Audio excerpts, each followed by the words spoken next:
మరి ఈ రోజు వరకు కూడా నీటిని ఎత్తిపోసుకుంటూ జంగిల్ క్లియరెన్స్ అంటూ మరి తన గుత్తేదారులకి ఎంతో చక్కగా మొబైల్ అడ్వాన్సుల పేర్లతో మరి చక్కబెడుతున్నటువంటి చంద్రబాబు నాయుడు గారు తన వైఫల్యాన్ని కప్పిపుచ్చుకునేటటువంటి ప్రయత్నంలో ప్రపంచానికి తెలిసేందుకు ఆవకాయ్ అమరావతి ఫెస్టివల్ ఇప్పుడే చాలా మంది జస్టిఫికేషన్ ఇచ్చారు. ఎంతో చక్కగా అమరావతి ఆవకాయ్, దోసపాడు దొండకాయ్, మంగళగిరి ములక్కాయ్ అనేటటువంటి పేర్లతో ఆయన అమరావతి ఫెస్టివల్స్ అనేవి చేస్తూ ఉన్నారనమాట.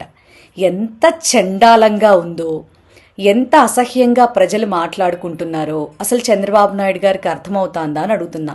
అసలు అమరావతిని ఒక్క అడుగు కూడా ముందుకు వెయ్యనివ్వకుండా, ఎకరాలు ఇచ్చినటువంటి రైతులకి న్యాయం చేయకుండా, ఒక రైతు ప్రాణం పోగొట్టి, అసలు ఏ ధైర్యంతో ఇలాంటి పనులకి, ఇలాంటి ఫెస్టివల్స్కి మీరు శ్రీకారం చుడుతున్నారో మరి మాకైతే తెలియట్లేదు చంద్రబాబు నాయుడు గారు. మీకైనా తెలుస్తోందా?